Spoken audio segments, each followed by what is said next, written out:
I want you to go back to your childhood for a moment, if you can, and reflect on the dream worlds that your mind generated. They probably were an opportunity for wish fulfillment, influenced by your wants, dreams, current headspace, and the media you consumed. Books, movies, games, stuff like that. Now imagine the inverse of that, your nightmares. Haunted by your insecurities, fears, and concerns from your waking world bleeding into your rest.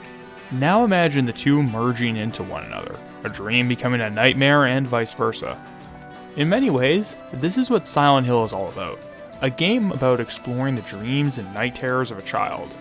Or in other words, the world of someone's nightmarish delusions come to life. That someone is a young Alessa Gillespie, and all of the events of Silent Hill's story take place within her mind. A living world of dreams made manifest by whatever nebulous spiritual force resides in the town of Silent Hill. The events of the game, the levels the player visits, the enemies fought, and general horrors encountered all serve to give us a glimpse into this character's mind, and to answer one question.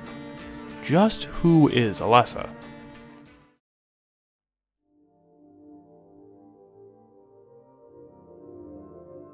As mentioned, the events of Silent Hill can be explained as someone's dreams and innermost thoughts given life. A quote from an interview featured in the official Konami Silent Hill strategy guide gives more insight into what the game's creators were aiming for with this idea. For the sake of convenience, this will be referred to as the right side and the reverse side in this book. In the same way that a person normally repeats REM sleep and non-REM sleep in regular cycles while he or she is sleeping, when the nightmare world approaches a deeper darkness, sleep, a phenomenon occurs in which light is almost completely taken away and the world shifts into an even deeper nightmare as the cycle shifts again. As for the right side and the reverse side, in short, it isn't that one is reality and one is a dream. The fact is that neither is reality. This firmly establishes the events of Silent Hill as a dream made manifest, rather than a parallel universe or some other interpretation. In the game's context, this shouldn't come as a surprise, as numerous references to dreams and sleep are made throughout the first game. There's a frequent motif of Harry Mason and other characters falling asleep and waking up to new locations and nightmares, and many characters make references to dreams and the dreamlike atmosphere of the events on display. And as I'm looking back on this game with knowledge from future games, we know that classical psychoanalysis will play a role in the stories and meaning of future Team Silent Hill games. Silent Hill 2 being the clearest example, with its numerous references to Freudian concepts. With both of these details in mind, how the events of Silent Hill are explicitly a character's dreams and the psychological aspects of the latter games, I don't think it's too much of a stretch to look at Silent Hill through the lens of rudimentary dream analysis. The essential basics of dream analysis and what the video will center around are two ideas. An individual subconsciously works through and ruminates on issues from their waking life in their dreams, and that the language of dreams is a language of symbols. These ruminations are illustrated to the dreamer through symbolism, coded in a way which holds relevancy to them. In summary, the events of Silent Hill can be looked at as the dream of Alessa Gillespie come to life, and through every aspect of these dreams, the player can infer details about who exactly Alessa is. For the sake of continuity of my arguments, we'll briefly summarize the life of Alessa as detailed to the audience.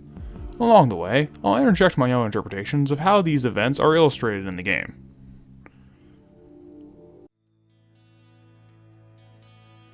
Alessa Gillespie was born 14 years prior to the events of the game. As a child, she lived in Silent Hill with her fanatical mother Dahlia Gillespie, a devout member of the town's cult, which had its roots in the town's early colonial history.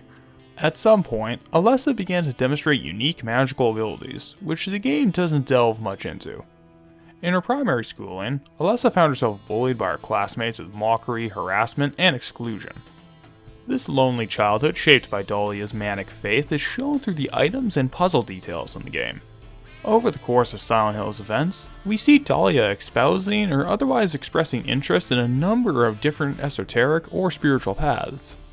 Her home has a painting of a crucifixion in it, which by the way is a frequent element seen in the background of the Otherworld. Dahlia owns or otherwise has access to the cult's church located inside of the Green Lion Antique, the green lion eating the sun being an alchemic symbol for Mercury, according to the Rosarium Philosophorum. She also makes use of the Phlaros, an item referring to a demon outlined in the Lesser Key of Solomon. Many of the items in the game's final area, Nowhere, reflect this eclectic religious upbringing. The 5 key items used to unlock the final door and recreation of Alessa's childhood bedroom are a mix of Egyptian, Jewish, and Grecian symbols, and the keys found throughout Nowhere are all named after Olympian spirits from the Arbitel de Magia Veterum, a Christian-leaning grimoire of magic. The Book of Lost Memories, essentially the creator's Bible for the Silent Hill trilogy, claims that a scene towards the end of the game, which sees an apparition of a young Alessa crying to herself in a graffiti-coated room, reflects this core aspect of her childhood, and I'd agree with that. In fact, I'd argue it's the perfect visual metaphor for her situation growing up with Dahlia. Alone, stuck in a Spartan room with little in the way of comforts, and surrounded wall to wall with symbols whose meaning, ties, and relevancy she probably cannot discern herself. The school life of Alessa is shown to the audience through the Midwich Elementary level and in Nowhere. All throughout the Fog World variant of Midwich, the player sees the classroom layout of desks and becomes accustomed to it. Nowhere then goes on to invert this, and shows a classroom that is mostly empty, bar for one conspicuously placed desk in the dead center of the room, with numerous insults carved into it. It's an easy assumption that this is supposed to be Alessa's desk, with the placement of it and the words carved in implying that she may see herself as the center of attention, so to speak, the one who the other children direct all of their scorn towards. The Grey Child enemy also plays a part in this, but we'll return to this aspect later. Just like how Nowhere had a room reflecting Alessa's loneliness in her home life, Midwich has a moment reflecting the solitude she faced in school.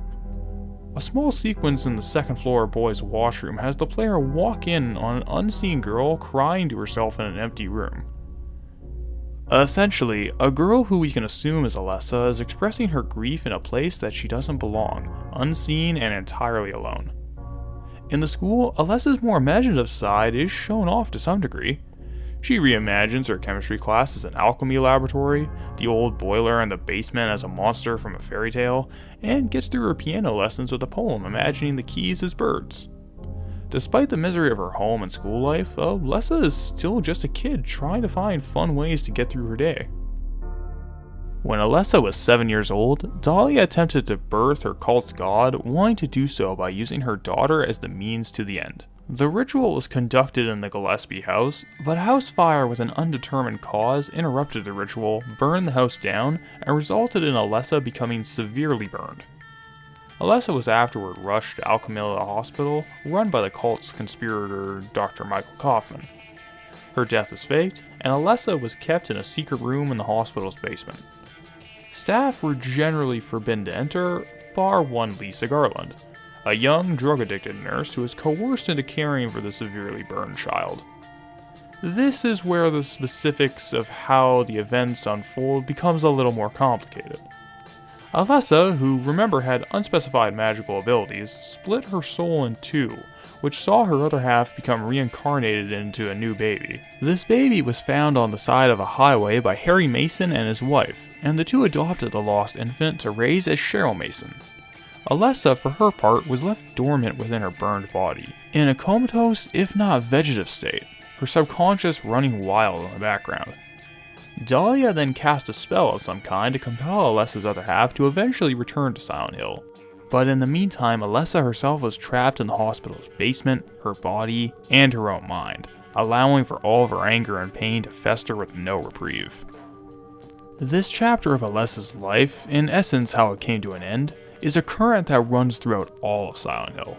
The Otherworld, Alessa's nightmarish delusions brought to life, is a metallic version of the world that's been burned to a crisp, with rust coating all the surfaces. The Otherworld appearing as if it fell victim to a fire well before the player steps foot in it is a clear reference to the house fire that led Alessa to where she was at the start of the game, and the rusted surface signifying the stagnation that her 7 years in the hospital has brought. In terms of level progression, placing the level in Alchemilla right after the Midwich portion makes perfect sense. The places she would have spent the vast majority of her time at in her 14 years on Earth would have been her home, the school, and her prison in the hospital. Another interesting detail is how Harry gains access to the hospital basement itself, where Alessa spent 7 long years trapped, burned, and bedridden. He pours alcohol on the dead plant life coating the grate and burns his way in. Further on the topic of Alessa's basement room, notice the small picture of a young, healthy Alessa placed right by the bed, facing exactly where she would have been laying, a near constant reminder of exactly who she used to be compared to who she became. Now, you'll have to forgive me, but this one requires a little explaining. All throughout Silent Hill, from as early as Midwich to just before the Lakeside Amusement Park, a rather unnerving body model is shown frequently. It's placed on walls, hanging from midair as a statue, it's damn well everywhere. It's such a common in-your-face motif that it becomes very clear very early on that it simply has to mean something. Well, in the cutscene just before the final boss, we get our answer. In the wheelchair next to Dahlia, Alessa sits, and we see that those bodies lying in the dreamscape up to this point have been images of Alessa herself. Just as the picture at Alessa's bedside acts as a constant reminder of what she was, these bodies in Alessa's dream act as reminders of what she is, endlessly rubbing salt in her open wound. After all, notice how these bodies primarily appear in the other world. This ends the rough timeline of Alessa's life, though many vital aspects of the dream still need to be explored. If the Silent Hill series is known for anything, it's that the monsters which the player fights all throughout the game hold symbolic significance to the character in the story, and a dream analysis of Alessa can't be complete without taking a look at the apparitions which haunt her mind. The monsters seen in Silent Hill reflect a number of things. The fiction that Alessa buried herself in as a voracious reader, the anxiety she held, and the general fears she had, among other things. Let's go over a few of the most prevalent examples. The Grey Children are how Alessa perceived her peers in school. Faceless monsters who are explicitly hostile towards her at all times, and always mocking her. Notice how they openly laugh as they grab Harry.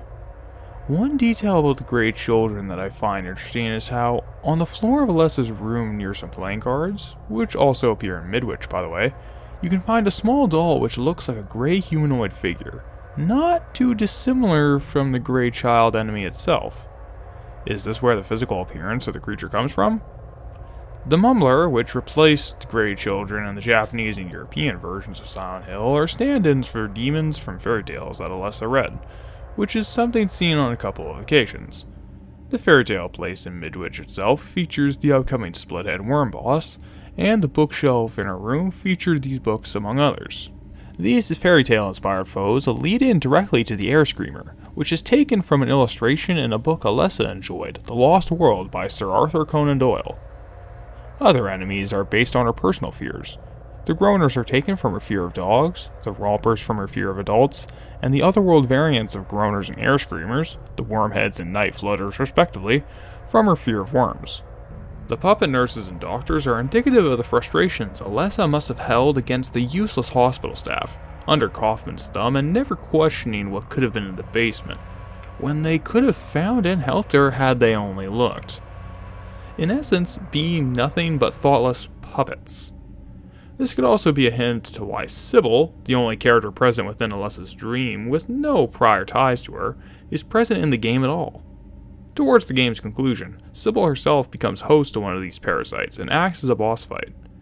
As these parasites are, just like all other enemies, aspects of Alessa's psyche, I posit that it wasn't Sybil herself who had any importance to Alessa, just being in the wrong place at the wrong time to be pulled into her dream, but instead her career. Alessa could have viewed the police's incompetent puppets, like the hospital staff, as they never stepped in to stop the obvious abuse she had at home. There are more enemies of symbolic importance to Alessa, but we'll touch on them later. The point is, these enemies and Alessa's inspiration for them reflect who she was to some degree, and in my interpretation are consistent with the read on her character from the biography. They reflect a sheltered child, stuck indoors in her own little world already, Alessa's room being the source of many of the creatures seen in the game, with others stemming from mundane fears of things outside her home, like dogs and strange adults. These all come together to indicate a lonely, isolated kid. As we spent the last section discussing, it's widely accepted that the enemies of the Silent Hill games are manifestations of a character's mind, reflecting their inner thoughts and turmoil. Even in the first Silent Hill, this was an aspect of the game. So, if all of the other enemies and bosses in Silent Hill are aspects of the character's psyche brought to life, why not the final bosses? This will probably be the most divisive take on the story of Silent Hill that I have, but in my opinion, the god that the cult of Silent Hill worships isn't real, in the sense that the characters like Harry, Sybil, and the others are real, but is instead just another aspect of Alessa's mind given life inside the dream. Now, don't misunderstand me, I'm not saying that Silent Hill lacks a spiritual or supernatural entity or entities behind the events of the games, but what force is there isn't what the cult believes it to be. Might be controversial, and I encourage you to explain why you disagree if you do, but I do have some evidence to back this up just from Silent Hill 1. Silent Hill has two final bosses, depending on which ending you're going to receive. The Incubator for the two bad endings, and the Incubus for the two good endings. The Incubator is depicted as an angelic Alessa in white, with a heavenly glow surrounding her. In contrast, the Incubus is a Baphomet-looking demon. The two couldn't be any more different from one another, and while it appears that the Incubus is born from the Incubator, making Alessa the mother of God like Dahlia intended, there's a problem with this. The death scream both the Incubator and the Incubus make. Even in just the good ending scenarios, when the Incubator is killed to give birth to the Incubus, and upon Harry's defeat of the Incubus, the exact same female scream is made.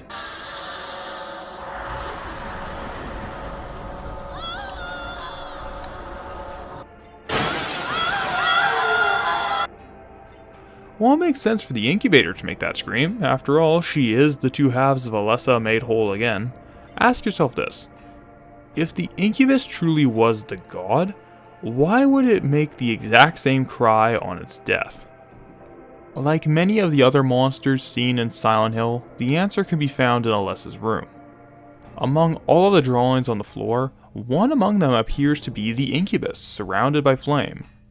Keep in mind, these drawings are what the player sees just before heading through the last locked door to the final boss. Referring once again to the Book of Lost Memories, the key can be found in the Creature commentary, which claims that the Incubus is the incarnation of the mental image of God that Dahlia had, and the Incubator is Alessa's mental image projected. In no ambiguous terms, there it is. Either version of God seen at the end of Silent Hill is just a mental projection given life in the dream. However, this description of the god raises an issue. If the entire game is Alessa's dream, which I maintain that it is, then how at the very end is Dahlia's idea of God given life within it? And how is that consistent with the drawing of the Incubus in Alessa's room? It could be that Alessa's drawing was of the god that her mother wouldn't stop talking about, and more than likely pressured her daughter into worshipping and eventually giving birth to. Dahlia's intention for her daughter since she was young, or possibly even since birth, was for her to birth the cult's god, and there's no indication that she made any attempt to hide this from Alessa. Alessa could have internalized this to some degree as her own goal, out of some kind of brainwashing from Dahlia, or simply just to make her mom happy. After all, even after the childhood she had, we see during the flashback right before the final boss that Alessa, despite all of the likely abuse she suffered at Dahlia's hand, just wanted to be with her mother. It's clear that Alessa values family a great deal, despite the abuse she may suffer at their hand. In a sense, this idea of God robbed Alessa of her childhood and a chance at a regular life due to the hold it had on her mother. So her mother's god, as Alessa pictured it, comes out unfinished and hideous, and what is the very first thing that it does? It lights Dahlia on fire, burning her to death. A vengeance 7 long, agonizing years in the making. Another tie to the idea that the god isn't a real deal is a literary allusion present in the game. Throughout Silent Hill, nods to other works of fiction, specifically literature, is rather common. From the Air Screamers to the puzzle referencing Wonderland, the Splithead boss fight reenacting a fairy tale read beforehand, to even the names of the town streets, Silent Hill is full of these references. One of the earliest examples of such is the Keys for Eclipse section, where the player is tasked with collecting 3 keys, each of which is named after a character from the Wonderful Wizard of Oz. The Key of the Scarecrow, Woodman, and Lion. The locations where the keys are found reflect scenarios from the book. But more interesting is how each of these three characters perceives the titular Wizard of Oz at the book's conclusion, and how it mirrors the climax of Silent Hill itself. The Scarecrow sees the wizard as a woman clad in white, which is reflected in how the incubator is depicted. The Woodman perceives the wizard as a horrible monster, clearly an applicable description for the incubus. The Lion perceives the wizard as a great ball of fire, and while this one isn't as clear-cut as the prior two, the ball of fire can have a couple of possible stand-ins. It could either be Dahlia's death, engulfed in flames by the incubus upon its birth, or it could be a reference to Alessa's own fate 7 years prior, the tragedy which set all of these events in motion. However, even as those with a cursory familiarity with the story know, the wizard wasn't any of those things. He was no grand supernatural figure, merely a man sitting behind a curtain. As a comparison to the god, something to mull over. As mentioned prior, Cheryl was born as Alessa split her soul in two following the failed ritual in House Fire. Shortly thereafter, baby Cheryl was adopted by Harry Mason and his soon-to-be late wife, and raised as their adoptive daughter. While by no means the direct focus of Silent Hill's story, the similar and contrasting elements between Alessa and Cheryl is interesting. Both girls are physically identical, with the same face and short black haircut. Both also had a significant traumatic event happen at age 7, with Alessa's being the burning which set the events in motion, and Cheryl returning to Silent Hill to regain Alessa's memory and age unnaturally to match her original. We'll get back to that part later. Both Alessa and Cheryl lived with a single parent, Dahlia Gillespie and Harry Mason respectively. On a side note, it is somewhat interesting how Alessa's father is never brought up at all, or even vaguely alluded to. Back on topic, both also share an interest in drawing. Alessa drew pictures of monsters, demons, and possibly her and her mother, while Alessa just draws a big goofy Harry. However, the differences between the two make for more interesting material to discuss. On the surface level, while Alessa was a supernaturally gifted child, Cheryl was described as a gentle, normal child by the game's manual. Alessa lived with her abusive mother, Cheryl with her exceptionally devoted father. Throughout Silent Hill, Alessa remains dormant while her damaged mind spreads the nightmare and horrors. Cheryl, on the other hand, plays a more constructive role. We see a black-haired teenager throughout the game, who were led by in-game photographs and Dahlia to believe is Alessa trying to spread the nightmare by drawing the Mark of Samael around the dreamscape. At the climax, we discover that she was, in fact, an aged Cheryl with Alessa's memories restored, trying to stop the nightmare with a sigil called the Seal of Metatron. Unlike the stagnant Alessa, Cheryl tried to actively take an altruistic path, stopping the nightmare's spread and acting as something of a guide for Harry along the way, leaving him directions and keys. It's also worth noting that Cheryl is, in many ways, the rebirth of Alessa. After she split her soul into Cheryl, Alessa essentially was rendered a vegetable. Alessa herself was, in a sense, dead and reborn as Cheryl. In other words, Alessa was reincarnated as Cheryl. The belief in a reincarnation cycle is a common trait among Eastern religions, Buddhism for arguably the most famous example, and all throughout Silent Hill symbols of cycles are seen.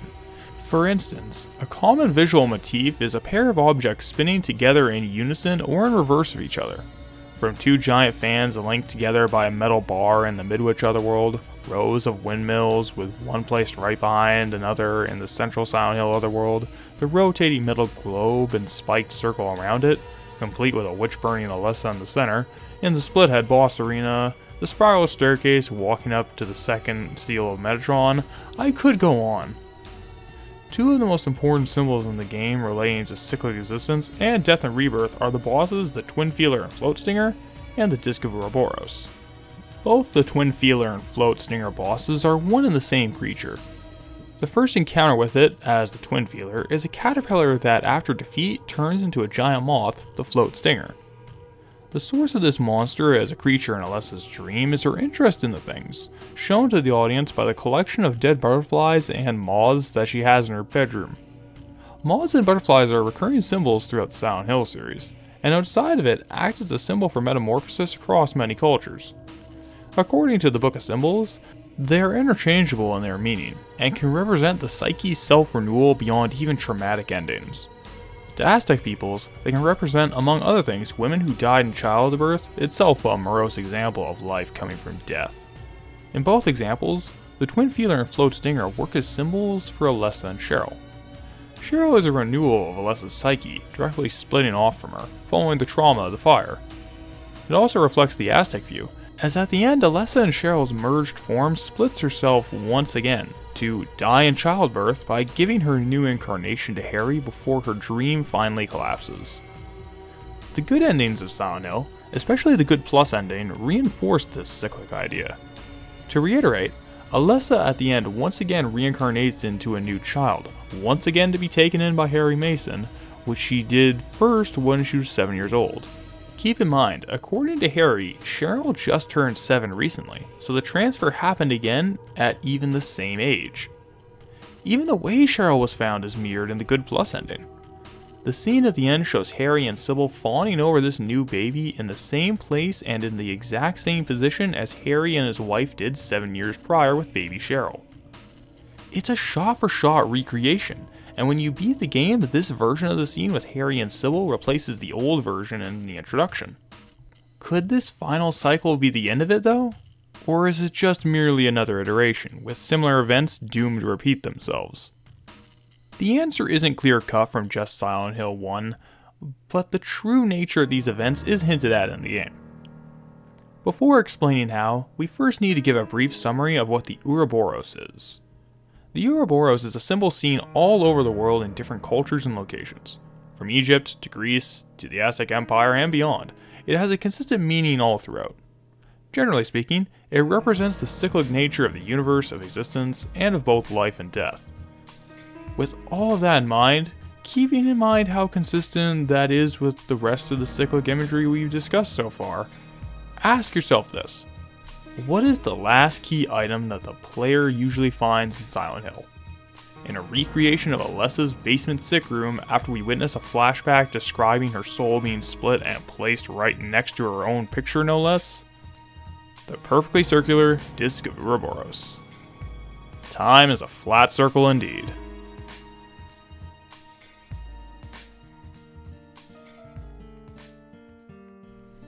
That's pretty much the gist of it, at least as I saw it.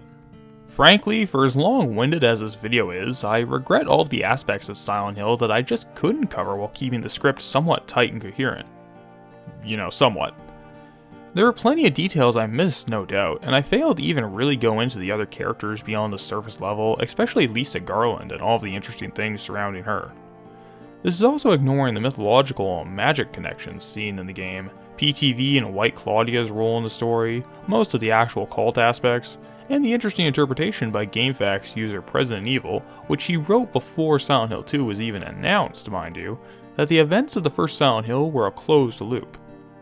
Again, there's a lot to go over here for anyone willing to deep dive into the game's story, but today I just want to focus on what I personally felt mattered above all else. Silent Hill is the kind of game not interested in fleshing out a list of core themes or delivering a message of some kind. Instead, it prioritizes exploring Alessa Gillespie as a character, through somewhat indirect means. To conclude, let's summarize the full response to the question we opened with. Just who exactly is Alessa? She was an introverted child, spending plenty if not the majority of her time in a room, occupying herself with solitary activities like reading and drawing. Specifically, about her reading, she was interested in fairy tales and stories like The Wonderful Wizard of Oz and Alice in Wonderland. The latter two both being about young girls like herself exploring fantastical worlds. She held mundane fears of the outside world. Fear of dogs, fear of adults, and fear of her own classmates.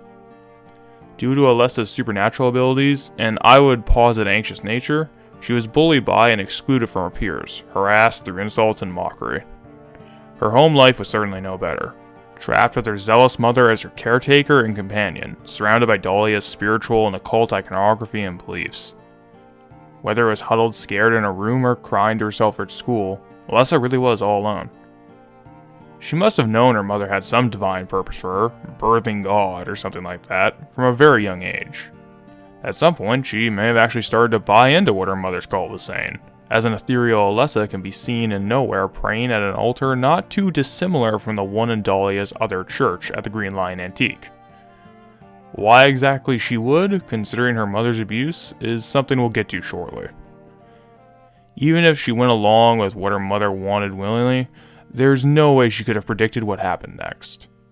While the source of the fire is a mystery, the failed ritual nonetheless resulted in Alessa suffering what even her mother admits is a fate worse than death. For going along with Dahlia's beliefs, Alessa was left trapped in a burned husk of a body and mind, left abandoned in a hospital basement in secret, and more than likely abandoned by her mother. Notice how there's only a single chair in Alessa's sick room. More than likely, that was for her full-time nurse, Lisa Garland, who in Alessa's mind was well and truly the only person to show her any decency in her short life. As artificial and coerced as that decency truly was. Beyond Lisa's perceived kindness, Alessa only had the needless unfairness of her entire situation to focus on. But that wasn't the end of it. No, something in the town of Silent Hill, something old and esoteric, picked up on Alessa's suffering, and fed into all the pain and impotent rage, creating a rich new world in her dreams. Another world from her own. The other world. It's a place reflecting her, burned beyond repair, bloodied and made up of thin wires and cold metal, all hooked up to machinery just to function. Alessa was left to rot in this state for 7 years, her otherworld reflecting this by becoming coated in rust on top of things. All of this hate culminates into Alessa fulfilling her dictated life's purpose in her dream, becoming the mother of the cult's god, in reality nothing more than a twisted facsimile of what her mother worshipped and placed above her. However, Alessa's rot after the fire is only one side of her. Cheryl Mason, the result of her soul splitting in two, provides a contrast to this life. To put it bluntly, Cheryl is Alessa, just with a normal childhood, brought up in a loving, supportive household. Cheryl was free of the abuse and insanity Alessa lived with due to Dahlia, and that could be why, even with Alessa's memories restored to her and aged 7 years upon being pulled into the dream, Cheryl still tried to end the nightmare and help her father in any way she could.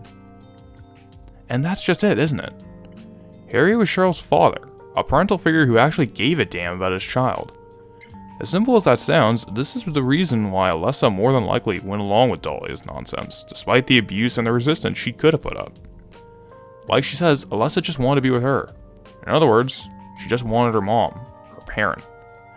This is the core difference between Alessa and Cheryl, and that's why after both halves have been made whole again and Harry basically stood up to God for his daughter, Alessa makes one final act.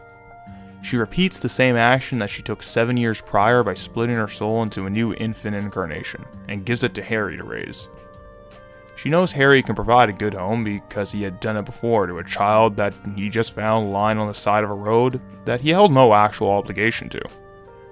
As Harry and this new child run off, the last we see of the old Alessa is her falling over and fading away with her dream, hopefully content knowing that some part of her could have the stable childhood she originally didn't.